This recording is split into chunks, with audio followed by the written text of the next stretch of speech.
दिवसाची सुरुवात अशी बरोबर.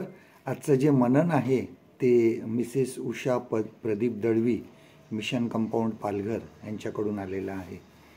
एक गरीब मनुष्य असतो आणि तो चहा विकण्याचा धंदा करीत असतो आणि चहा विकताना तो कसाबसा आपला संसार चालवत असतो चहा विकून. एक दिवस त्याची मुलगी त्या दुकानावर येते आणि ती सांगते की मला नवीन दप्तर पाहिजे शाळेसाठी, कारण हे खूप झिजून गेलेलं आहे, खराब झालेलं आहे. आणि ह्या चहावाल्याला सुचत नाही की आता काय करावं, कारण कुठून पैसे आणावे. आणि मग तो तिला कसं तरी समजावून तिला शाळेमध्ये पाठवून देतो आणि विचार करू लागतो की आता काय करायचं. बाजूला एक मनुष्य त्याच्याच दुकानामध्ये चहा पीत बसलेला असतो आणि तो मनुष्य हे सर्व बघत असतो. तो त्या चहावाल्याकडे जातो, त्याच्या मुलीची विचारपूस करतो.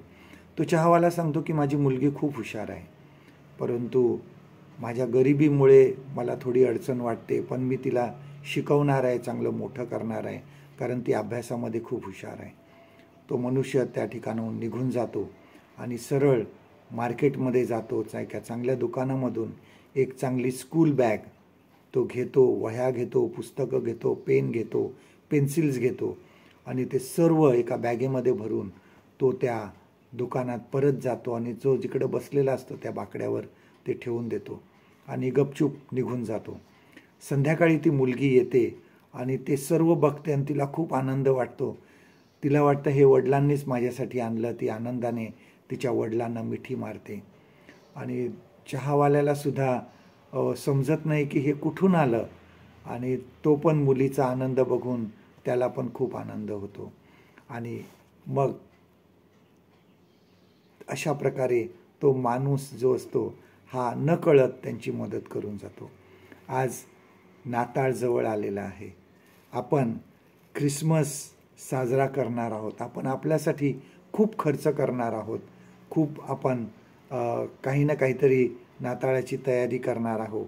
पण त्याचबरोबर एका गरजवंताला मदत करा. एका गरजवंताला मदत करून त्याला आनंद द्या. त्याच्या चेहऱ्यावरचा जो आनंद आहे हाच खरा आपल्या नाताळाचा आनंद असेल. आजचं देवाचं वचन आपल्यासाठी हे आहे, मत्तई शुभवर्तमान ह्याचा 25वा अध्याय आणि 40वे वचन. Gospel of Matthew chapter 25 and वर्स 40. तेव्हा राजा त्यास उत्तर देईल, मी तुम्हास खचित सांगतो की ज्या अर्थी तुम्ही ह्या माझ्या कनिष्ठ बंधूपैकी एकाला केले त्या अर्थी ते मला केले आहे. परमेश्वर करो आजचा दिवस तुमचा आशीर्वादित करो.